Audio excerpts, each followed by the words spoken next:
আমার মুর্শিদ কিবলা হলো শাহ সুফি জয়নুল আবেদিন মোজাদ্দেদি রহমতুল্লাহ আলাই, তার মুর্শিদ হলো আব্দুল হাকিম রহমতুল্লাহ আলাই, তার মুর্শিদ হলো আমিনুদ্দিন হাসনাবাদী রহমতুল্লাহ। আমি আমার জীবতী অবস্থায় আব্দুল হাকিম রহমতুল্লাহকে দেখিনি, আমিনুদ্দিন হাসনাবাদী রহমতুল্লাহ দেখিনি, কিন্তু আমিনুদ্দিন হাসনাবাদী রহমতুল্লাহ খলিফা মুজিবুর রহমতুল্লাহ আলাই বা আমিনুদ্দিন হাসনাবাদী রহমতুল্লাহ আরও খলিফাকে আর মুরিদকে আমি দেখেছি। আব্দুল হাকিম রহমতুল্লাহ আলাইয়ের বহু খলিফাকে দেখেছি, বহু উচ্চ পর্যায়ের মুরিদকেও দেখেছি। আমার মুর্শিদের বহু খলিফাকে দেখেছি, বহু উচ্চ পর্যায়ের মুরিদকে দেখেছি। তখন আল্লাহ রসুল সাহাবাদের ডাকলেন, তোমরা ভাবে এসো, অজু করে ওই কুয়ার পাশে গাছতলায় বসে ওখানে আমি বায়াত গ্রহণ করাবো, তোমাদের অঙ্গীকার করাবো যে তোমরা মৃত্যুর আগ পর্যন্ত কেউ পিছনে ফিরে আসবে না। এখন বনু সালমা গোত্রের নেতা জাদ বিন কায়েস সাহাবা, এখন তার ভিতরে নেফাক ঢুকেছে, সে আর বায়াত হতে আসছে না। তার ভক্ত সংখ্যা রয়েছে প্রায় 200 জন উপস্থিত। তরিকাতে সালেকিন বৃন্দ,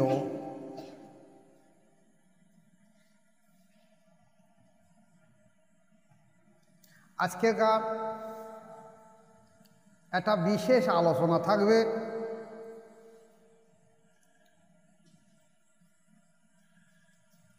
বায়াত হওয়া সত্যি কি কোরআন হাদিস দৃষ্টান্তে দলিল আছে?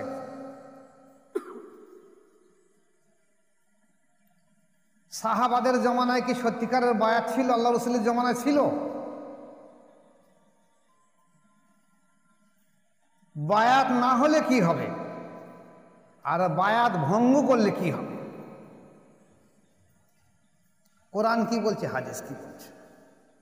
কোরআন শরীফে সে বিসমিল্লাহির রহমানির রহিম, ইন্নাল্লাযীনা ইউবাইউনাকা ইন্নামা ইউবাইনুল্লাহা ইয়াদুল্লাহি ফাওকা আইদিহিম ইলাল আখির, একটা বড় এই আয়াতে আল্লাহ পাক কোরআনের এই তরজমায় বলছে যে হে রাসূল,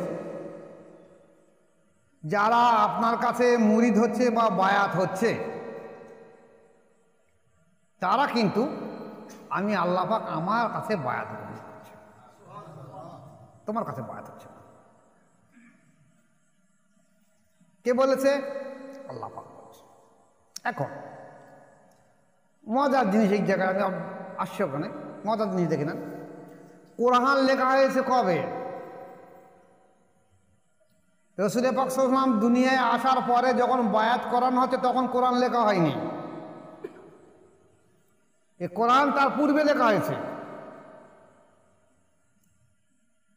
সৃষ্টিরও পূর্বে লেখা হয়েছে, পৃথিবীর পূর্বে লেখা হয়েছে। তাহলে যদি পূর্বে লেখা হয়ে থাকে তাহলে কোরআন শরীফে যখন কথা বলা হয়েছে তাহলে নিশ্চয়ই সে দলিল ছিল, সে সময় আল্লাহ পাকের কাছে হুকুম ছিল যে এই মোতাবেক করতে হবে। আজকে আল্লাহ রসুল এসে বলি যে আল্লাহ পাক বলেছে এবং পৃথিবী তৈরি হওয়ার আগে দলিল হয়ে গেছে, কোরআন লেখা হয়েছে। কি বলছে? হে রসুল, যারা আপনার কাছে মুরিদ হচ্ছে তারা মূলত আল্লাহ পাকের কাছে মুরিদ হচ্ছে। আল্লাহ পাকের হাত তাদের, আল্লাহ পাকের কুদরতি হাত আপনার হাতের আছে। সুতরাং যে এই অঙ্গীকার ভঙ্গ করবে, কি অঙ্গীকার? এই বায়াত ভঙ্গ করবে, সে তার ক্ষতির জন্য করবে, নিজের ক্ষতির জন্য করবে। যদি কেউ বায়াত অস্বীকার করে চলে যায় তার ক্ষতির জন্য করবে। তারপরে সূরা পাতা মনে হয় নাকি? আর যে সে অঙ্গীকার পরিপূর্ণভাবে পালন করবে, আর যে ব্যক্তি সেই অঙ্গীকার পরিপূর্ণভাবে পালন করবে অচিরেই আল্লাহ পাক তাকে মহা পুরস্কার দান করবে। যদি সে বায়াত হয়ে টিকে থাকে মৃত্যুর আগ পর্যন্ত, সে জান্নাতি হবে। মরুবাহীদের মধ্যে হইতে যারা পিছনে রয়ে গেছে তারা অচিরেই আপনাকে বলবে, যারা বায়াত হয়নি সে সময় আল্লাহ জানা, আমাদের ধন সম্পদ পরিবার পরিজন বাধা সৃষ্টি করেছে, তাই আমাদের ক্ষমার জন্য দোয়া করুন। যারা বায়াত হয়নি তারা একথা আল্লাহ সৃষ্টি করবে। এটা তাদের অন্তরের কথা নয়, বরং মুখের ভাষা মাত্র।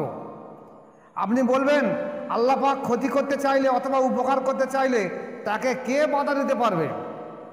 বরং তিনি তোমাদের আমল সম্পর্কে পরিপূর্ণভাবে জ্ঞাত আছে। তোমাদের ধারণা ছিল যে রাসূল পাক সাল্লাল্লাহু আলাইহি ওয়াসাল্লাম ও মুমিনগণ বাড়ি ঘরে ফিরে আসতে আর পারবে না। এই ধারণা তোমাদের অন্তরে বদ্ধমূল হয়েছিল, যা ছিল তোমাদের মন্দ ধারণা। তোমরা ধ্বংসপ্রাপ্ত ও বিপদাপন্ন জাতি। তাই যারা আল্লাহ ও তার রসুলের প্রতি ঈমান আনে না, আমি সেসব কাফেরদের জন্য জ্বলন্ত আগুন প্রস্তুত করে রেখেছি। কে বলছে? আল্লাহ পাক বলছে যারা ঈমান আনেনি। এখন রসুল পাক সাল্লাল্লাহু আলাইহি ওয়াসাল্লামের হাতে বায়াত গ্রহণ করা, এই যে বায়াত হওয়া, ইন্নাল্লাযীনা ইউবাইউনাকা, ইউবাইউনা কোন সিগা? এটা মুজারাদ সিগা। বর্তমানে যারা আপনার হাতে বায়াত হচ্ছে এবং আগামীতে কিয়ামত পর্যন্ত যারা আপনার হাতে বায়াত হচ্ছে, আল্লাহ পাক কি বলছে রাসূল? ইন্নাল্লাযীনা ইউবাইউনাকা, ইউবাইউনাকা মানে বর্তমানে যারা আপনার হাতে বায়াত আছে, মুজারাদ সিগা, বা আগামীতে যারা আপনার হাতে বায়াত হবে। কবে? আপনি জীবিত থাকতে হতে পারে, আপনার পরে হতে পারে। তাহলে পরে কি করে হবে? আমাদের জীবিত থাকলে হতে পারে। এখানে বলা হয়েছে যে রসুল পাক সাল্লাল্লাহু আলাইহি ওয়াসাল্লামের হাত যদি একটা মানুষের হাতের সংস্পর্শে এসে, আল্লাহ পাক বলেন আমার রসুলের হাত না, এই হাত হলো আমি আল্লাহ পাক আমার কুদরতি হাত। আল্লাহ সাক্ষী দিচ্ছে, আল্লাহ রসুল বলিনি, কোনো ব্যক্তি বলেনি। আল্লাহ বলছে যে রসুল আপনার হাতটা আমার কুদরতি হাত। তাহলে এটা যদি আল্লাহ রসুলের কুদরতি হাত যদি আল্লাহ পাকের হাত হয়ে থাকে, তাহলে রসুল পাক সাল্লাল্লাহু আলাইহি ওয়াসাল্লামের হাতে যারা হাত দিয়েছে তাদের হাতটা কি হবে? তাদের রসুলের হাতের সংস্পর্শে এসছে। তারা যখন ফানাপে রসুল হয়েছে, তখন রসুলের সংস্পর্শে ফানা হয়ে যাওয়ার পরে তার হাত আর রসুলের হাত সমান হয়ে গেছে। যখন সে ব্যক্তি ফানাফিল্লায় চলে গেছে, তখন ফানার মোকামে গিয়ে এই হাতের সঙ্গে আল্লাহ পাকের সম্পর্ক, এই হাত আল্লাহর হাত হয়ে গেছে। তাহলে দেখা গেছে এই হাত রসুল পাক সাল্লাল্লাহু আলাইহি ওয়াসাল্লামের হাতের সঙ্গে সম্পর্ক রেখে কিয়ামত পর্যন্ত যারা বায়াত গ্রহণ করাবে এবং সেই মাশায়েখের যদি নিসবত থেকে থাকে, বায়াত অনেক করছে, এই জিদও করিয়েছে, এখনো করাবে, আগামীতেও করাবে, কিন্তু যদি নিসবত না থাকে ও বায়াতের কোনো মূল্য থাকবে না। নিসবত কিভাবে বোঝা যাবে? আমাদের দেশে যেমন মাওলানা রুহুল আমিন সাহেব বলেছে, যদি একটা মানুষ 10টা মানুষকে বায়াত গ্রহণ করায়, যদি 6টা মানুষের অন্তরের অনুভূতি আসে, তাহলে মনে করতে তার নিসবত আছে। তো হচ্ছে কি করে? এইবার আপনারা বিচার করে দেখবেন, যেখানে বায়াত গ্রহণ করবেন সেখানে গিয়ে দেখবেন যারা বায়াত আছে 10 জনের মধ্যে 6 জনা তারকে অন্তরের অনুভূতি আসছে কিনা। যদি না আসে তাহলে মনে করেন ওর নিসবত নেই, বেকার হয়ে গেছে,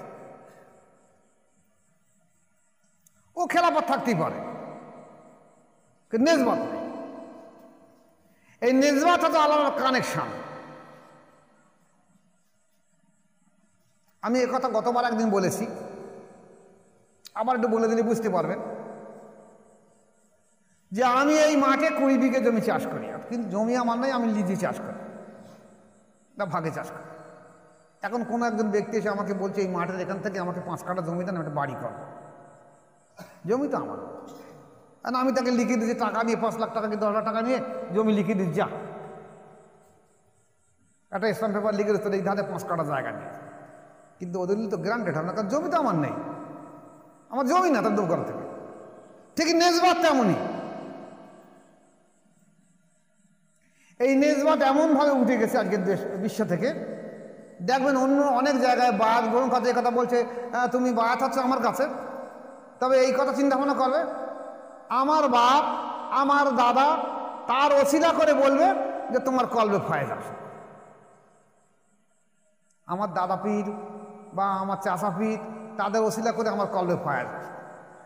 আমার ক্ষমতা নেই, আমার সম্পত্তি নেই, আর একজনের সম্পত্তি আমি দেবো কি করে?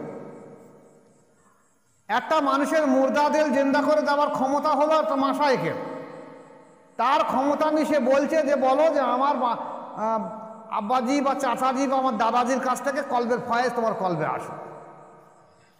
সে ব্যক্তি তা বলবে কেন? সে তো বলতে পারে যে আমি ও না বলে আমি বলতে পারি আল্লাহ রসুলের কল থেকে আমার কলবে ফয়েজ আসে, আমি তোমার কাছে তেল মাখাতে যাবো। তোমার যদি ক্ষমতা থাকে তুমি দিয়ে দাও না, তোমার দিও না। এই ঘটনাটা আজকের সমাজের বুকে অহরহ ছড়িয়ে গেছে, যার জন্য নেসবত বাতিল হয়ে গেছে। মানুষ বোঝে না বলে তবু সেটা ছুটে চলে যাচ্ছে। এটা খেয়াল রেখে দেন। যেখানে বায়াত হবে, পৃথিবীর বুকে 4টে তরিকা আছে এখনও মূল নেসবত জারিতার জন্য, কাদেরিয়া, চিশতিয়া, নকশবন্দিয়া, মোজাদ্দেদিয়া। যেখানে নেসবত আছে আপনি বায়াত গ্রহণ করতে পারেন। যদি বায়াত হয়ে আপনি 1 মাস, 1.5 মাস, 2 মাস, 4 মাস, 6 মাস দেখবেন যে হ্যাঁ আমার অন্তরের অনুভূতি আসছে, আমার মোরতাদের জিন্দা করে দেওয়া হচ্ছে, আমার নফসের তাসকিয়ার দিকে এগিয়ে আসছে, আলহামদুলিল্লাহ। যদি না হয় তা মসজিদ পাল্টে দেবে। এখানে কোরআনের আয়াতের ফায়দা কি বলছে? সুতরাং যে এই মুরিদ হওয়ার অঙ্গীকার ভঙ্গ করবে সে তার ক্ষতির জন্য করবে। অর্থাৎ যারা রাসূল পাক সাল্লাল্লাহু আলাইহি ওয়াসাল্লামের হাতে মুরিদ হয়েছেন এবং আল্লাহ পাক তাদেরকে হেদায়েত দেওয়ার অঙ্গীকার করেছেন, পক্ষান্তরে যারা মুরিদ হওয়ার অঙ্গীকার ভঙ্গ করবে তাদের ঈমানও শেষ হয়ে যাবে।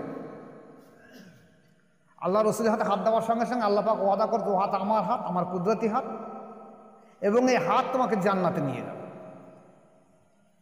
আর যদি রাসূল পাক সাল্লাল্লাহু আলাইহি ওয়াসাল্লামের হাতে হাত দেওয়ার পরে যে অঙ্গীকার ভঙ্গ করে, বায়াত ভঙ্গ করে, তাহলে সে তার নফসের জন্যই করেছে।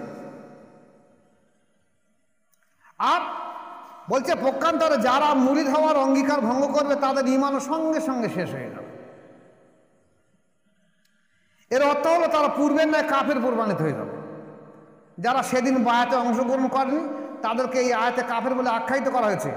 আর অঙ্গীকার ভঙ্গকারীদের ব্যাপারে এই আয়াতে বলা হয়েছে অঙ্গীকার ভঙ্গকারীদের বায়াত নষ্ট হয়ে যাবে এবং যে ঈমান অর্জন হয়েছিল তাও শেষ হয়ে যাবে। যেটা দলিল দিয়েছে বিসমিল্লাহির রহমানির রহিম, ফামান নাকাসা ফাইন্নামা ইয়ানকুসু আলা নাফসিহি, সে তার প্রবৃত্তি বা নফসের জন্য এই বায়াত ভঙ্গ করেছে। এখানে আসুন,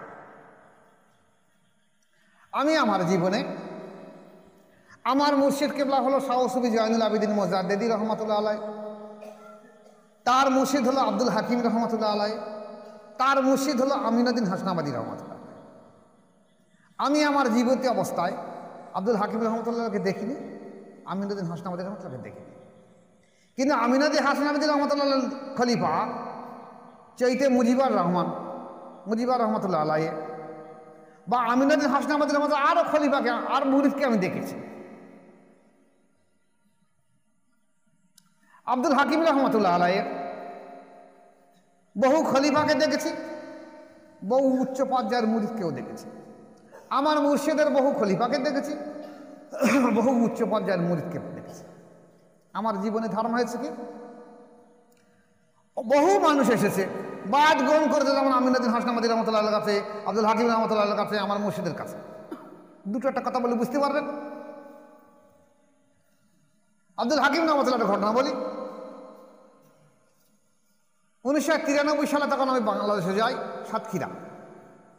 আমার মুর্শিদ কেবলা রহমতুল্লাহ আমার কাছে ছিলেন। আমাকে বলেছেন, খোকা তুমি এই খানকা শরীফে থাকবে, আমার কাছে থাকবে, আমার থেকে বাইরে বার হবে না।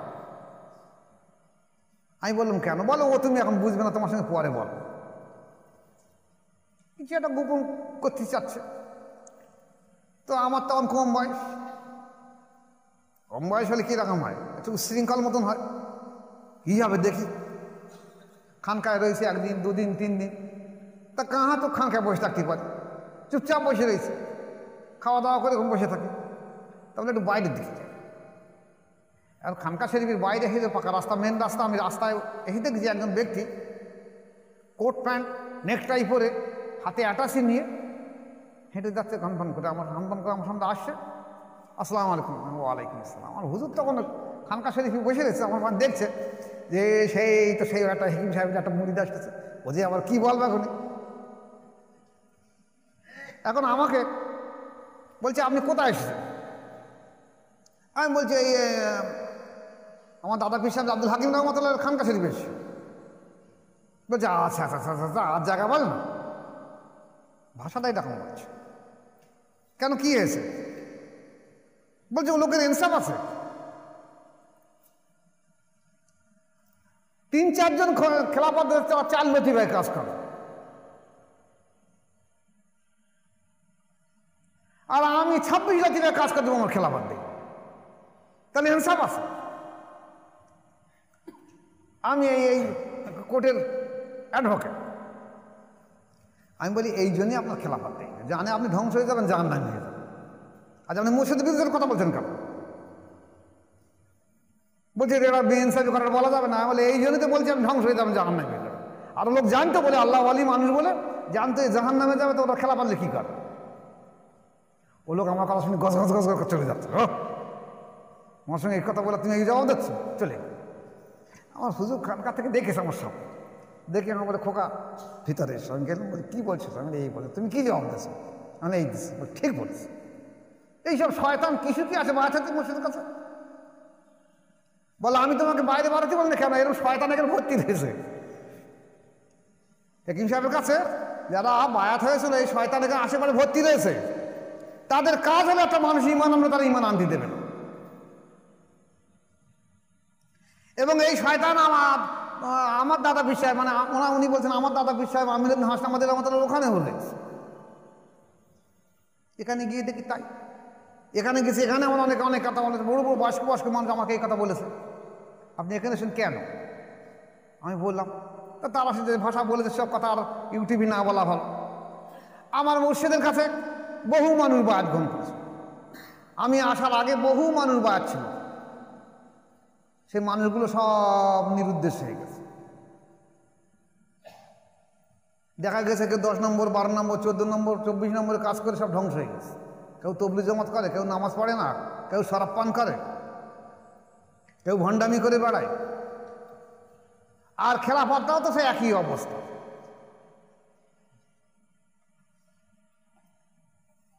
তাহলে দেখা গেছে এদের কারণটা কি? এদের ভিতরে অন্তরে নেফাক ছিল, নফসের আম্মারা চরিত্র সংশোধন হতে গেলে কমই ছিল।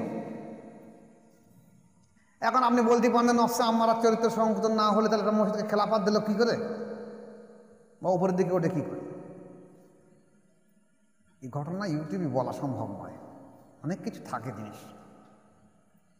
ভাবের ঘরে করতে হয়। মনে করা হয় অনেক সময় যে মানুষটা উপরের দিকে যাক একটু আউমাউ করছে, দেখি যদি কিছু পরিবর্তন হয় তা হবে কি করে? আল্লাহ পাক যার তকদির দেখেছে খারাপ।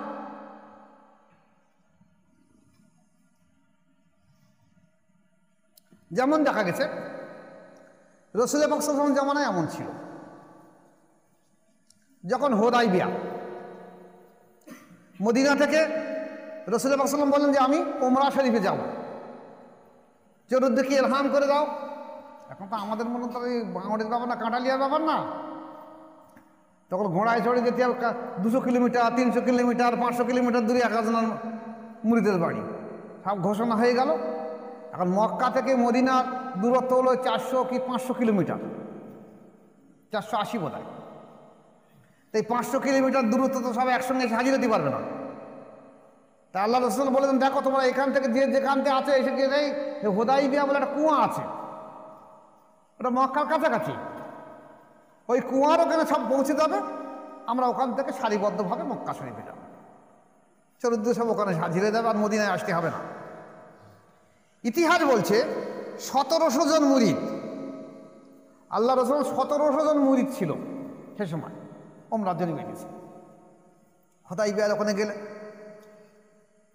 যাবার সঙ্গে সঙ্গে একজনকে পাঠিয়ে দিলাম, তুমি যাও মক্কা শরীফে যাও, ওখানে যারা গণ্যমান্য ব্যক্তি তাদেরকে বলো যে আমরা উমরার জন্য এসেছি, আমরা 3 দিন জিয়ারত করবো, তাওয়াফ করবো, আমরা ফিরে যাব, তোমরা 3 দিন কোনো বাধা দিও না। এ কথা গিয়ে ওখানে গণ্যমান্য ব্যক্তিদের সঙ্গে সঙ্গে বললো, ওরা বলছে না হুকুম দেওয়া হবে না, আমাদের এখানে মক্কায় ঢুকতে দেবো না, তোমাদের তো মক্কা থেকে তাড়িয়ে দিচ্ছে, আবার মক্কায় কি তোমার মক্কায় ঢুকতে দেওয়া হবে। তখন রাসূল সাল্লাল্লাহু আলাইহি ওয়াসাল্লাম করলেন কি, হযরত ওসমান রাতানু, উনি মক্কার বড় দানশীল ছিলেন, বড় বংশধর ওনার, যে তুমি যাও গিয়ে দেখো তোমার সে ধন সম্পত্তি, তুমি ধনী মানুষ ছিলে এবং তোমার বংশধারা অনেক বড় দানশীল ছিলে, তাদের সঙ্গে কথাবার্তা বলে যদি 2 থেকে 3 দিনের মতন আমাদের হুকুম নেওয়া হয়, তাহলে আমরা 3 দিনকে চলে আসবো, আমাদের কাছে তলোয়ার নেই, আমরা এহরাম বেঁধে এসেছি। যেখানে বলা হয়েছে যে মক্কার মানুষ, মদিনার মানুষ, ওই এলাকার মানুষ ওদের খাপে তলোয়ার রাখত, তা আমরা তো তলোয়ার নিয়ে আসিনি, আমরা তো খালি হাতে এসেছি, তা আমাদের ভয়ের কি? আমরা তো লড়াই করতে আসি। আমরা কোরবানির জন্য উট ভেড়া দুম্বা এনেছি, আমরা তওয়াফ করব, জবাই করব, কোরবানি করব, আমরা ফিরে চলে যাব। এখন ওসমান রাদিয়াল্লাহু যখন গেলেন, সঙ্গে সঙ্গে শয়তানি ফাতনা, তো শয়তান বিভিন্ন রকম জিনিস ছড়িয়ে দিলে কিছু ব্যক্তি এসে বললো যে ওসমান রাদিয়াল্লাহু শহীদ করে দিয়েছে। মক্কার মানুষ ওসমান রাদিয়াল্লাহু শহীদ করে দিয়েছে, এই কথা শোনার সঙ্গে সঙ্গে সাহাবারা সব রুকে দাঁড়ালো। এত বড় সাহস মক্কার মানুষের যে আমাদের সাথীকে শহীদ করে দিল, আমরা গেছি তো আমরা যাচ্ছি ওমরার জন্য। আল্লাহ রাসূলকে বললেন আপনি তৈরি হন লড়াইয়ের জন্য, যাই হবে, আমরা যদি একটা দেহ না ফিরে যাই মদিনায় নাই যা, কিন্তু মক্কাবাসীকে আমরা একটাও ছেড়ে দেবো। তখন আল্লাহ রাসূল সাহাবাদের ডাকলেন, তোমরা সবাই এসো, অজু করে ওই কুয়ার পাশে গাছতলায় বসে ওখানে আমি বায়াত গ্রহণ করাবো, তোমাদের অঙ্গীকার করাবো যে তোমরা মৃত্যুর আগ পর্যন্ত কেউ পিছনে ফিরে আসবে না।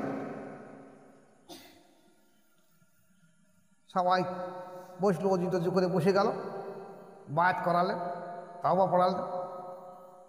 এখন এখানে প্রশ্ন আসবে যে আরে তো আগে তাওবা পড়েছে, বায়াত আবার এখন তাওবা পড়ালে কি দরকার আছে? এর কারণ আছে। এই কারণটা বুঝতে গেলে আপনার সময় লাগবে, কারো 5 বছর লাগতে পারে, কার 10 বছর লাগতে পারে, কার 50 বছর লাগতে পারে।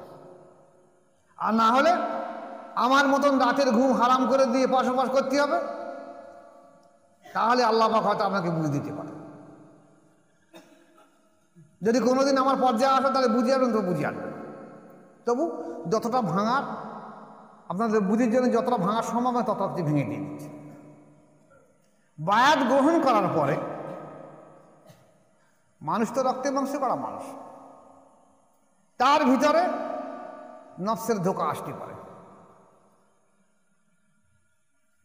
যে সময় বায়াত হয়েছিল সঙ্গে সঙ্গে রাসূল পাক সাল্লাল্লাহু আলাইহি ওয়াসাল্লাম হাতে হাত দেওয়ার সঙ্গে সঙ্গে তার ভিতর থেকে শয়তান পালিয়ে গেছে। তারপর আবার দুনিয়ার কাজকর্মে কাম, ক্রোধ, লোভ, মোহ, মদ, মাৎসর্যের বহু রকম কারণে আস্তে আস্তে আবার নফস করতে পারে।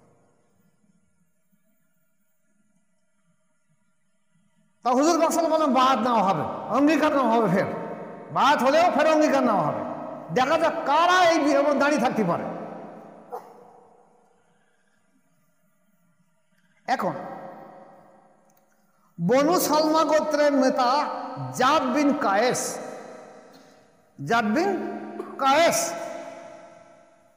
আল্লাহ সাহাবা, এখন তার ভিতরে নেফাক ঢুকেছে, সে আর বায়াত হতে আসছে না। তার ভক্ত সংখ্যা রয়েছে প্রায় 200 জন।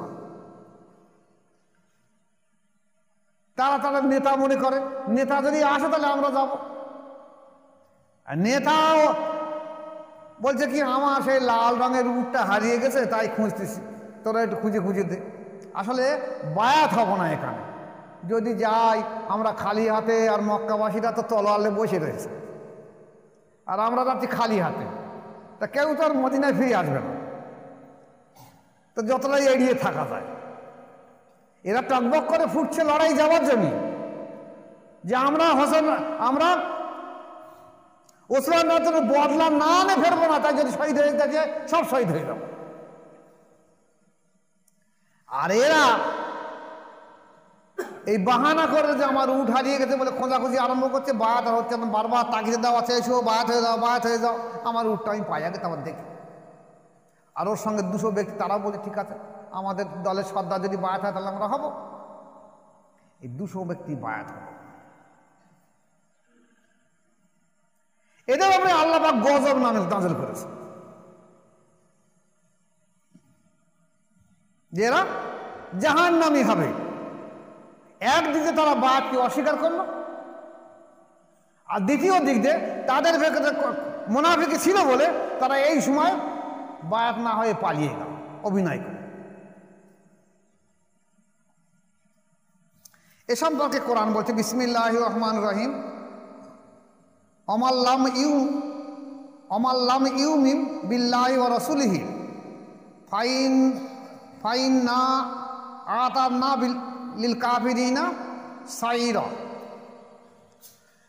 বলছে যারা আল্লাহ ও তার রসুলের প্রতি ঈমান আনেনি, আমি সে কাফেরদের জন্য জ্বলন্ত আগুন প্রস্তুত করে রেখেছি। কে বলছে? আল্লাহ বলছে।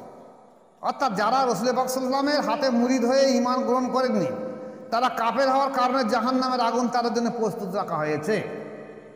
লক্ষণীয় বিষয় হলো ইসলাম পূর্ব কাফেরদের ঈমানি সততা প্রমাণের জন্য বায়াত হওয়ার প্রয়োজন হতো। তুমি যে ঈমান এনেছো তার প্রমাণ হলো তুমি বায়াত হও, তাহলে বোঝা যাবে তুমি ঈমান এনেছো কি না এনেছো।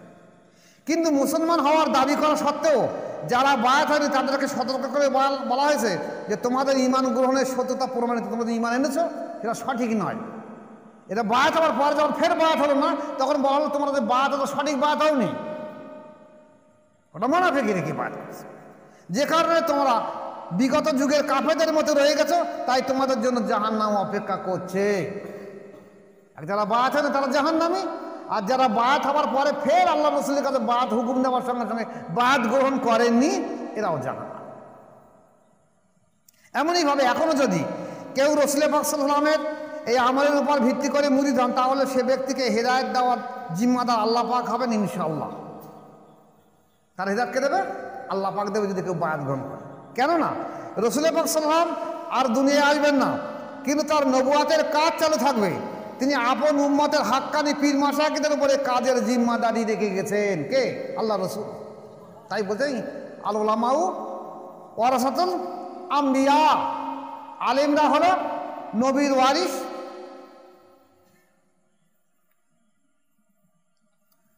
কিসি? নবীর এলমের ওয়ারিস। ওয়ারাসাতুল ইলমি, নবীর এলমের ওয়ারিস। নবীর এলমটা কি? জ্ঞানটা কি? নবীর জ্ঞানটা এই বিদ্যা অর্জন করা নয়, বিদ্যা অর্জন করা নয়। বিদ্যার পাশাপাশি জ্ঞান অর্জন করার পাশাপাশি মানুষের বায়াত করে তার নফসের চরিত্র সংশোধন করে তাকে আল্লাহ পর্যন্ত পৌঁছে দেওয়া, আল্লাহর সঙ্গে দিদার করে দেওয়া, এটা হলো নবীর কাজ। এই এলম, এই জন্য আল্লাহ রাসূল বলছেন যে আল ইলমু ইলমানে, এলেম দুই প্রকার। একটা হলো জবানি এলেম, যেটা পরিচয় সদ্য যে তুমি হাফেজ, কারি, মাওলানা, মুফতি। আর একটা এলেম হলো কলবি, যেটা আসল এলেম। আল্লাহ রাসূল বলছেন আসল এলেম কলবি এলেম, যে এলেমের মাধ্যম দিয়ে আল্লাহ এবং আল্লাহ রসুলকে চেনা যায়, কোরআন এবং হাদিস বোঝা যায়। তাহলে যদি কোনো ব্যক্তির এই এলমে কলবি এলেম না থাকে, জীবনে সে কোরআন হাদিস বুঝতে পারবে না। তাই আমার মুর্শিদ কেবলা মাঝে মাঝে আমাকে বলতো, তখন আমি প্রথম বায়াত হয়ে বলতে, খোকা আমি একটা আলিম দেখলাম না যে আলিম কোরআন হাদিস বোঝে। আর আমার তখন বিরাট রাগ হতো। খুব বেশি লেখাপড়া জানে না, কিন্তু এত বড় বড় কথা বলে, এরকম মনে করত। কিন্তু যখন ও লোকের সঙ্গে কোরআন হাদিস দিয়ে আলোচনা করতাম, তখন দেখা গেল এত পাণ্ডিত্য, যে পাণ্ডিত্য মানুষ আর আমি দেখিনি কাউ। পরবর্তীকালে আল্লাহ পাক আমাকে যখন বুঝ দিল, আমিও দেখলাম যে সত্যিকারের আলেমের অভাব। যারা আছে ওই পেট পকেটি আলেম, মাদ্রাসা করে খাওয়ার আলেম, মানে মানুষ যে সৎ পথে হোক এ নয়, মানুষের মাথায় টুপি পরিয়ে আমি করে খাবো, তবে জাহান্নামে যাবে, তা তোরা দেখবে, আমার তাতে কি যাস। এই পদ্ধতি ঘটে গেছে। তাই রসুল পাক সাল্লাল্লাহু আলাইহি ওয়াসাল্লাম এলমের সম্পর্কে আল্লাহ রসুল বলছে আল ইলমু ইলমানে, এলম দুই প্রকার। উনি নিজে বলে এলম দুই প্রকার, একটা কলবি এলম, এটাই আসে না। এবং ওনার সাহাবারা সেটা করিয়ে গেছে। এমনকি চারটে তরিকার যে ইমাম মালিক রহমতুল্লাহ আলাইহি বলেছেন যে প্রত্যেকটা মানুষের 10টা লতিফা শিকার ফরজে আইন। কলবু শের কবি আকবা নস আবাতস খাকবাদ, আর বাকিগুলো নফল। তাহলে এই শিক্ষা ফরজে আইন হওয়ার পরেও দেখা যাচ্ছে আজকে আমাদের দেশের আলিম ওলামারা যারা লেখাপড়া শিখে তারা বলছে বায়াত হওয়ার প্রয়োজন নেই। তাহলে সাহাবারা ভুল করেছে, অলিয়ারা ভুল করেছে, 4 ইমাম ভুল করেছে, 4 তরিকার ইমাম ভুল করেছে, 4 শরিয়াতের ইমাম ভুল করেছে।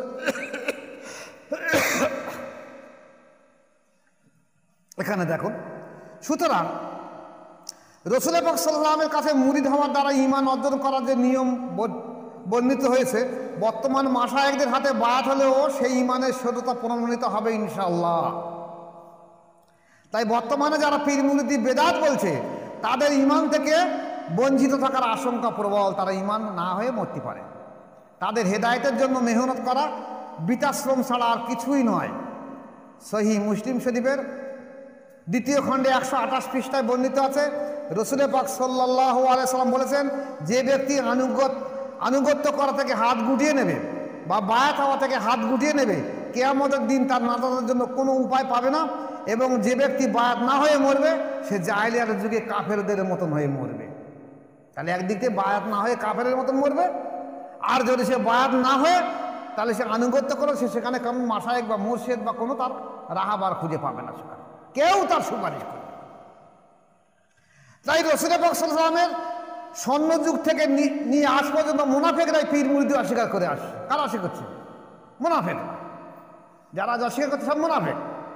শুধু হাফেজ হোক, কারি হোক, মাওলানা হোক, মুফতি হোক, যত বড় গাররাখানা মৌলী হোক না কেন, সব মুনাফিক। এবং তারা একথা বলছে এটা বেদাত,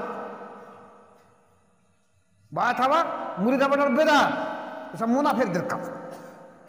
তাদের ভাগ্যে হেদায়েত না থাকার কারণে ঈমানের বিপক্ষে তাদের অবস্থা। ঈমানের বিপক্ষে অবস্থা, তার ভাগ্যে হেদায়েত নেই, বরং পীর মুরিদের সমালোচনায় তারা লিপ্ত। তারা কি করে? সবসময় পীর মুরিদের সমালোচনা করে। আপনি দেখবেন আপনার এলাকায় যারা বায়াত গ্রহণ করেছেন, আপনারা দেখবেন আপনার এলাকায় ফাঁকায় বার হতে পারবেন। তবে সবর শুকর করবেন, যার উপরে যত জুলুম অত্যাচার হবে সাধারণ মানুষ মনে করবেন আপনার ঈমান পাকা করে নেওয়া হবে। কারণ পাঁজা বা ফোনে যত বেশি আগুন বাড়বে তত বেশি ইট পুড়ে পড়বে, আর যদি ধারের দিকে থাকে ওই ভালো পড়বে না। তাই আল্লাহ পাক ঈমান মজবুত করার জন্য যেখানে ঈমান এসেছে সেখানে এরকম কিছু শয়তান পাটকে রেখে দিয়েছে, যে তোর আগে ওদের পেছনে গিয়ে করে দিয়ে দেখ, ওরা যদি পথভ্রষ্ট হয়ে যায় তাহলে তোদের লাভ, আর পথভ্রষ্ট না হয়ে যায় তাহলে মনে করা হবে ঈমানদার।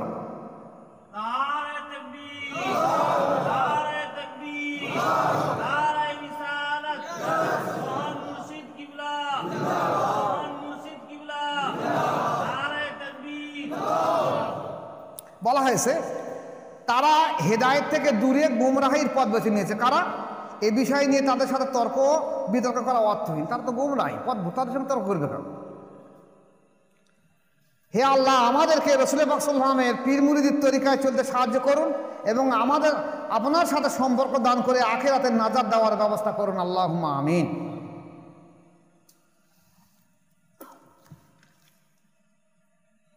এখানে দেখা যাচ্ছে হযরত ইবনে আব্বাস রাদিয়াল্লাহু বলেছেন যে রসুল পাক সাল্লাল্লাহু আলাইহি ওয়াসাল্লাম বলেছেন, যদি কেউ তার শায়েখ থেকে কোনো অপছন্দনীয় বিষয় দেখে, শায়েখের কোনো অপছন্দনীয় বিষয় দেখে, তবে সে যেন ধৈর্য ধারণ করে। কে বলছে? আব্বাস রাদিয়াল্লাহু, ইবনে আব্বাস বলছে। কারণ যে ব্যক্তি মুসলমানদের দল থেকে অর্ধ হাত দূরে সরে যাবে তার মৃত্যু জাহেলিয়াতে বেঈমানদের মতন হবে। বুখারী শরীফের 2য় খণ্ড 1045 পৃষ্ঠা। যদি তার মাশায়েখের কোনো ভুল ভ্রান্তি দেখে সবর করে বা নিজে সংশোধন বলে সংশোধন করে দেবে। যদি না সংশোধন করে তাহলে মনে করবে তোমার ভুল, মাশায়েখের ভুল নয়, তুমি চুপ হয়ে যাবে, আর নতুবা তুমি কিন্তু বেঈমান হয়ে যাবে। অপর এক হাদিসে এসেছে যে ব্যক্তি দল থেকে বের হয়ে যাবে, অর্থাৎ সে মুরিদ হওয়ার যে অঙ্গীকার করেছিল তা থেকে বের হয়ে যাওয়ার চেষ্টা করবে, যদিও তা নগণ্য বিষয় হোক না কেন। সেদিকে ইশারার অর্থ অর্ধ হাত দূরে সরে যাওয়ার কথা বলা হয়েছে বুখারী শরীফের 2য় খণ্ড। তাহলে এখানে দেখা যাচ্ছে যদি কোনো ব্যক্তি বায়াত গ্রহণ করে মুর্শিদের দিকে কোনো রকম খারাপিয়াত কটাক্ষ করে বা চিন্তা ভাবনা রাখে, তাও কিন্তু বায়াত হয়নি এইটাই প্রমাণ হবে। যারা বায়াত না হয়ে জাহান্নামী হয়েছে, আরও বায়াত হয়েও জাহান্নামী হবে। সে 1 লতিবার মুরিদ হোক, 10 লতিবার মুরিদ হোক, আর পীরের খলিফা হোক না কেন, তার তো নফস আছে। যার কারণস্বরূপ আমি গতকাল বলতে চাচ্ছিলাম যেটা, যে ইসলাম এবং ঈমান টিকিয়ে রাখা খুব কঠিন। এই রেসালাত টিকিয়ে থাকা খুব কঠিন। বায়াতের মাধ্যম দিয়ে মানুষ মুসলমান হয়ে জান্নাতি হতে পারে, কিন্তু এই রেসালাত বহন করা টিকিয়ে রাখা খুব কঠিন কাজ।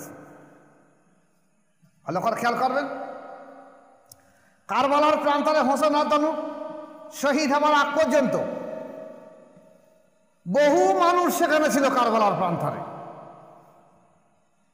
এরা হয় আল্লাহ রসুলের কাছে বায়াত ছিল, নয় আবু বকর সিদ্দিকের কাছে বায়াত হয়েছিল, নয় ওমর ফারুকের কাছে, নয় ওসমান গনির কাছে, নয় আল্লাহ কাছে, নয় হাসান রাতের কাছে, নয় হোসেন রাতের কাছে। না হলে হোসেন রাতের যে কুফায় পাঠিয়ে দিয়েছে মুসলিম রাতানু, হোসেন রাতানু আনুকূল্যে 40,000 জন বায়াত হয়েছে তার মধ্যে। তাহলে তারা সব ছিল বায়াত গ্রহণ ব্যক্তি। কিন্তু যখন কারবালায় লড়াই হলো, সেই ময়দানে দেখা যাচ্ছে কারা লড়াই করতে আসলো, তারা প্রত্যেকেই বায়াত ছিল। বরঞ্চ ইতিহাস এমন সাক্ষী দিচ্ছে সেই কারবালার প্রান্তরে অনেক ব্যক্তি বায়াত হয়নি, ইহুদি খ্রিস্টান নাসারা বা পৌত্তলিক অন্য কওমের, তারা এ সহ্য করতে পারেনি। যেটা কত বড় শয়তান লোক, যে তোদের নবীর বংশধর তোরা মাথা কাটার জন্য যাচ্ছিস। এই সহ্য না করতে পারে তারা অনেক কাফের মুশরিক বিদআতি দল, যারা জীবনে বায়াত গ্রহণ করেনি, তারা হোসেন রাদিয়াল্লাহু হয়ে এসে লড়াই করতে এসেছে এবং তারাও সেখানে শহীদ হয়ে গেছে। তাহলে এই যারা বায়াত না হয়ে এই অন্যায়ের বিরুদ্ধে প্রতিবাদ করে লড়াই শহীদ হয়ে গেছে, সব জান্নাতি। আর যারা লড়াই করতে তারা সব জাহান্নাম। তোরা সব বায়াতই ছিল। ভালো করে খেয়াল রেখে দেবেন, আমাদের জমানায় এগুলো ঘটবে। যখন রসুল পাক সাল্লাল্লাহু আলাইহি সাল্লাম এই হুদায়বিয়া এবার চুক্তি হলো, মানে বড় ইতিহাস যাচ্ছি না, চুক্তি হলো। চুক্তি দেখা যাচ্ছে অধিকাংশ সাহাবা বলছে এই চুক্তি আমরা মানব না, আমরা লড়াই করে যাবো। ওসমান রাদিয়াল্লাহু শহীদ করেছে, আমরাই মেনে নেব না। রসুল পাক সাল্লাল্লাহু আলাইহি ওয়াসাল্লাম বলে দেখো চুক্তি হয়ে গেছে, আমরা এই বছর যাব না, আগামী বছরে যাব, সেই চুক্তি মোতাবেক যাওয়া হবে। কিন্তু সাহাবারা বলছেন না, এত কষ্ট করে আমরা মদিনা থেকে এসেছি, আমরা লড়াই করতে যাব না, ওমরা করতে আসবো, এর আমি তো বেঁধেছি, কাপড় তো রয়েছে, আমরা কোনো কিছুর পরোয়া করে যাওয়া। রসুল পাক দ্বিধায় পড়ে গেল। এরা তো বলছে কথাটা সম্পূর্ণ ঠিক, কিন্তু কি করা হবে? উনি তাঁবুতে চলে গেলেন, গিয়ে ওনার স্ত্রী থাকলেন, মনে হয় তো সালমা রাতন মনে হচ্ছে, সালমা বলে মনে হচ্ছে আমার। গেলেন, ওনার স্ত্রী বলেন আপনাদের মনটা খুব দুশ্চিন্তাগ্রস্ত কেন? বলছে দেখো এই অবস্থা, কি করা যাবে, কোন পদ্ধতি করা? ওনার স্ত্রী বলে আপনি এক কাজ করুন, এরা তো আপনার কথা মানছেন, এরা যেটা বলছে সম্পূর্ণ ঠিক বলছে, যে আমাদের সাথী একটা শহীদ করে দিয়ে দেবে আর আমরা ফিরে যাবেন, মেনে নেওয়া যাবে। তা আপনি যখন বলছেন আপনি এক কাজ করুন, আপনি তাঁবু থেকে বেরিয়ে যান, গিয়ে 2 রাকাত নামাজ পড়ুন, পড়ে মাথা মুন্ডন করুন, করে আপনার এই বাহনটাকে জবাই করে দেন, উট বা দুম্বা ভাড়া এনেছেন, দিয়ে আপনি আপনার উঠে সওয়ার হয়ে আপনি মদিনায় হাঁটা আরম্ভ করুন। দেখবেন আপনার সাথীরা তখন আপনার অনুসরণ করতে বাধ্য হবে। কথাটা ভালো লাগলো। উনি সঙ্গে সঙ্গে তাঁবুতে বাইরে এসে উনি 2 রাকাত নামাজ কায়েম করেন, নিজে মাথা মুন্ডন করিয়ে কোরবানি করে দিয়ে উনি বলছেন আমি বেরিয়ে যাচ্ছি, তোমরা চলে আসে। এইবার সাহাবারা চিন্তা করলে সমস্যা করছে, রসুল যখন বলিস কি করা যাবে, তাড়াতাড়ি ঝমাঝম নামাজ পড়ে ঝমাঝম মাথা মুন্ডন করে জবাই করে দে, ওই ভেবে রেখে চাষিকিচ্ছে রসুলের সঙ্গে। এই হাদিস থেকে প্রমাণিত হয় কখনো কখনো স্ত্রীর সঙ্গে পরামর্শ করতে হয় অনেক জিনিস, সর্ববিষয় নয়, কখনো কখনো। এবং এই যে দ্বন্দ্ব ছিল, এই দ্বন্দ্বটা বৈধ ছিল, এটা অবৈধ নয়। কিন্তু যারা বায়াত হয়নি ওরা অবৈধ হারাম কাজ করেছে। ঠিক তদ্রুপ যদি প্রয়োজন পড়ে কারোর এই আকীদা বিশ্বাস হয়ে থাকে যে আমার ভিতরে অনেক ভুল ভ্রান্তি হয়ে গেছে, সে ইচ্ছা করে আবার মুর্শিদের কাছে তওবা পাঠ করে বায়াত হতে পারে। একই মুর্শিদের কাছে। এটা হাদিস থেকে সাবিত এসে বুজুর্গরা দিনও সাবিত দিয়েছে। সে গুনাহ কবিরা করেছে। যদি মুর্শিদ বলে যাও বায়াত হতে হবে না, ঠিক আছে যাও, বা মুর্শিদ তার তাওয়াজ্জ ফায়েজ দিয়ে যদি দেখা যায় তার লতিফাগুলোকে সতেজ করে দিয়ে দেয়, বা অন্তরকে আবার আল্লাহর দিকে রুজু করে দিতে পারে, তাহলে আলহামদুলিল্লাহ। যদি বলে না বায়াত হয়ে যায়, ফের তাকে বায়াত হতে হবে। তাহলে এই হাদিস থেকে আজকে আলোচনা সাবেত থাকলো কি, যে বায়াত যারা হবে না তারা তো এমনি জাহান্নামী হবে, আর যারা বায়াত হয়ে মুর্শিদকে অবজ্ঞা অস্বীকার করবে, বায়াতকে অস্বীকার করবে, ওরাও জাহান্নামী।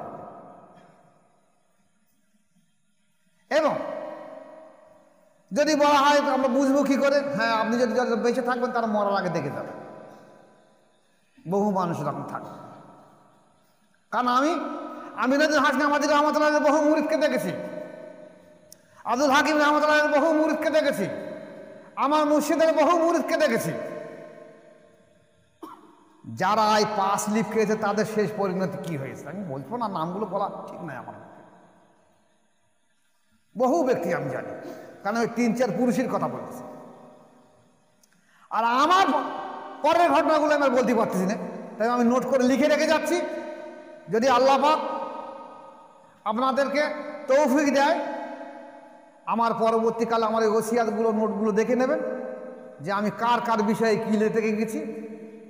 বন্দুকের গুলি ফটসাবে, কিন্তু এই গুলি ফসকাবে না, কারণ এটা আল্লাহ প্রদত্ত হুকুমের উপরে আমি লিখে রেখে যাচ্ছি।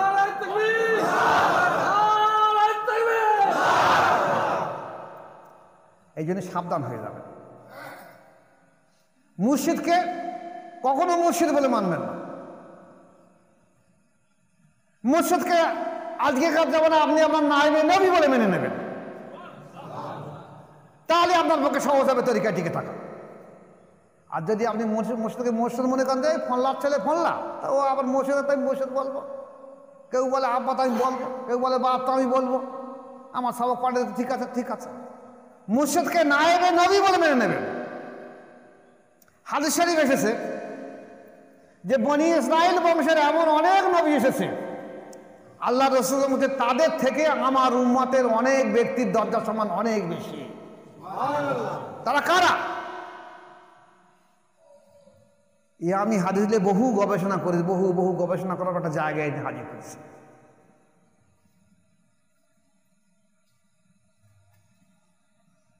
সেরহিন্দে যাবেন, গিয়ে দেখবেন সেরহিন্দ থেকে 70 কিলোমিটার দূরে বরাক সভ্যতায়, সেখানে গিয়ে দেখবেন যে 13 থেকে 23 জন নবীর মাজার আছে। তারা মুজাদ্দ আল-বেসাম মকতুবাত শরীফের মধ্যে লিখেছে যে এই নবীগুলোর নাম আমি সব জানি, আমাকে আল্লাহ পাক জানিয়ে দিয়েছে। এদের অধিকাংশ একটা মুরিদ, সব থেকে বেশি হল 2টো মুরিদ একার জন্য। এদের কম, এদের এলাকার মানুষ এত জুলুম অত্যাচার করেছে যে ওরা পালিয়ে এসে এই বনে, এই সেরহিন, এই হিন্দুস্তানের এই বাঘেদের জঙ্গলে ওরা এসে আত্মগোপন করে রয়েছে, এবং এখানে মারা গেছে, এখানে তাদের দাপন কাপন হয়ে গেছে। তাহলে একটা নবীর যদি এই অবস্থা ঘটে থাকে, আপনি আসুন নবীর জামানায় নূহ আলাইহিস সালামের ছেলেরা ওনাকে মানেনি, লূত আলাইহিস সালামের স্ত্রী ছেলে মেয়েরা ওনাকে মানেনি।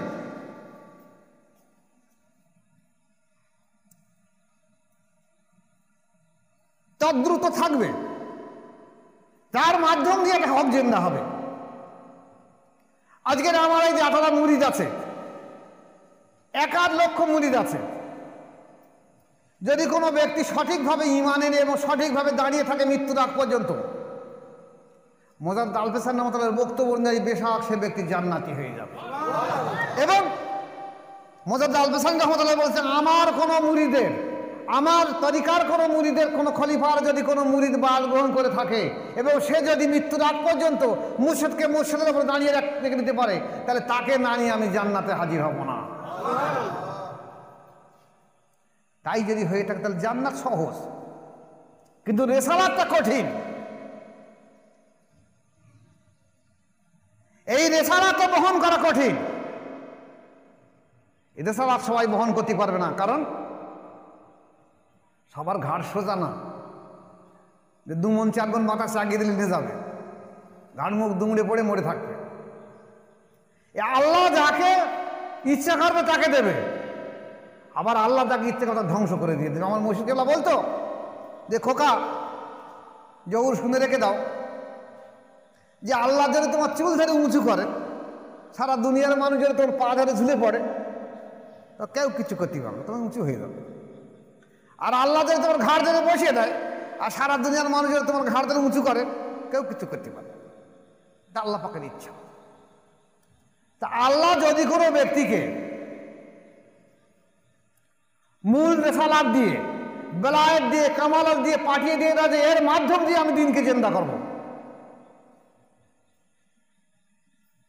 এই ব্যক্তিকেও যারা স্বীকার করে তারা সব জাহান্নামে হয়ে ধ্বংসপ্রাপ্ত। আমি আমার জীবিত অবস্থাতে বহু কিছু দেখেছি, আর ইউটিউবের মধ্যে সেসব আর না বলাই ভালো।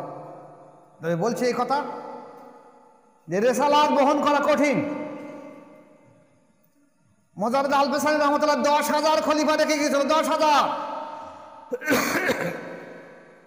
এখন এই উপমহাদেশে দেখা যায় দুজন ব্যক্তির রেসালাত এখন বহন চলছে, জারি আছে। একটা হলো আদম বিন নুরী রহমতুল্লাহ আলাইহ, একটা হলো ওনার ছেলে মাসুম রহমতুল্লাহ আলাইহ। এই আদম বিন নুরী রহমতুল্লাহ আলাইহ নকশবন্দি তরিকার খেলাফত পেয়েছিলেন। পরবর্তীকালে উনি যখন মোজাররদ আল-বেসারী উপাধি পেয়েছেন, তাই উনি ওনার মুর্শিদের নামের সম্মানার্থে এই নকশবন্দিটাকে নকশবন্দি মোজাদ্দেদি বলেছেন। আসলে এটা নকশবন্দি তরিকা, এটা ভালো করে খেয়াল রাখবেন। আর ওনাকে যে মোজাদ্দেদ আল-বেসারী উপাধি দেওয়া হলো, সেই তরিকা, সেই নেসবতটায়, মোজাদ্দেদ তরিকার নেসবতটা ওনার ছেলে মাসুম বিল্লাহ রহমতুল্লাহকে দিয়ে গেছে। 10,000 খলিফার মধ্যে দুজন টিম করছে কেন? আসলে গেল কোথায়?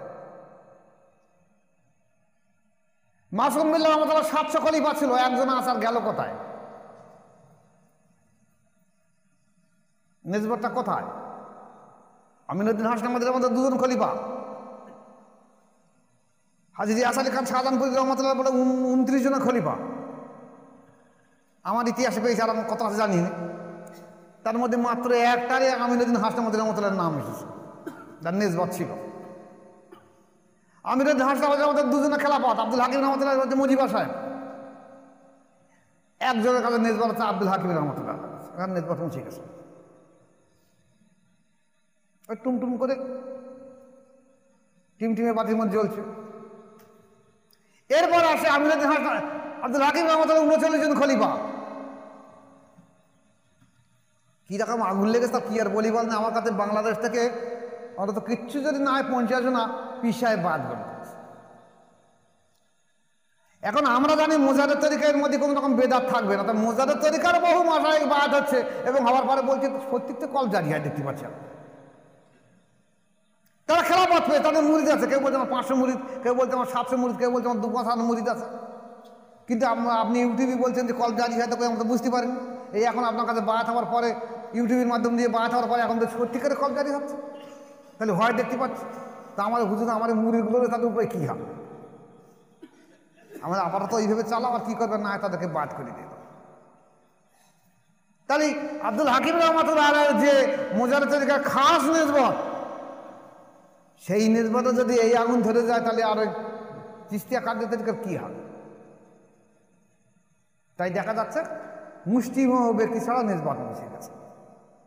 আমার মুর্শিদ কেবলা শাহ সুফি জয়নুল আবেদিন মোজাদ্দেদ রহমতুল্লাহ একই অবস্থা দেখেছি। আমার জীবিত অবস্থা সব দেখাতে, সব এটা শোনা কথা নয়। 10 জনকে খেলাফত দিয়েছিল, এই নেসবত কোন তিমিরে চলে গেছে, এখন আপনারা একটু গবেষণা করলে বুঝতে পারবেন। আমার হুজুর বলে গিয়েছিল এবং আমাকে লিখিত দিয়ে গেছিল যে আমার মৃত্যুর পরে খলিফাগুলোর অবস্থা কী হয় খোকা দেখে রেখে দেবে, এবং এটা এই হবে, এটা এই হবে, এটা এই হবে, লিখিত দিয়ে গেছে। সে লিখিত কাগজ আমার কাছে পেয়ে গেছে, খুঁজতে হবে কোথায়, এটা লিখিত দিয়ে গেছে। তাহলে দেখা গেছে বায়াত হয়ে যদি সত্যিকারে টিকে থাকে সে ব্যক্তির জান্নাত সহজ, কিন্তু নেসবত জারি রাখা কঠিন। মুসলিমের এক আধজনের মাধ্যম দিয়ে নেসবত যাবে। এই যে নবীগুলো এসেছে, ওদের এক আধজনের মুরিদ মানে ওকে নেসবত রয়েছে, ওই এক আধজনের নেসবত বহন করার মতো ক্ষমতা ছিল, কিন্তু তাও রাখতে পারে। যদি আল্লাহ পাকের আবার ইচ্ছা থাকে, আমার পরবর্তী প্রজন্ম, আমার যারা মুরিদ থাকবে, আমার সন্তানরা থাকবে, আল্লাহ জানি না কার দ্বারা কী করে রেখে দেবে। আমি তো দোয়া রাখি যে আল্লাহ আমার নেসবতটাকে কিয়ামত পর্যন্ত জারি রেখে দেয়, এবং যার দ্বারা হয় হোক, আমার সন্তানের দ্বারা হোক, অন্য কারোর দ্বারা হোক, নিসবতটা জারি থাকে। কারণ ইসলামের যে অবস্থা, এই অবস্থার মাধ্যম দিয়ে বর্তমানে যদি নিসবত না থাকে তো ইসলাম মুছে যাবে। আজকের সমস্ত ওলা আলেম ওলামারা, মৌলভী মাওলানা, হাফেজ কারিরা, মসজিদ ইমাম সাহেবরা রে রে রে করে উঠেছে যে বায়াত হাতি হবে কেন, বায়াত হাতি হবে কেন, বায়াত হবে কেন, এবং যদি বা শেষকালে পরে মেনে নেয় তাহলে ওখানে যাওয়া যাবে না। যেভাবে হোক মানুষকে বিভ্রান্ত করে দিতাম। আপনাদেরকে আমি অনুরোধ করছি যে তরিকা আসা সহজ, টিকে থাকা কঠিন। আসা সহজ, আমরা এই যে অনুষ্ঠানগুলো করি কেন? আসার জন্যে। আমরা তো জানি না কে টিকে থাকবে, জানি না কে হেদায়েত প্রাপ্ত হবে, জানি না কে আল্লাহ পর্যন্ত মোক্ষ পৌঁছবে। তাই আমরা সবাইকে সর্বাঙ্গীনভাবে দাওয়াত দিই যদি আল্লাহ কার নসিবের আকাশে টিকে থাকে। আর যে হতবাকাশে পথভ্রষ্ট গোমরাই হয়েছে, আল্লাহ আমাদের প্রত্যেক ভাইকে এর উপরে আমল থাকা তৌফিক দেখ। ওমা আলাইহিল বালাগ। আসসালামু আলাইকুম ওয়া রাহমাতুল্লাহ।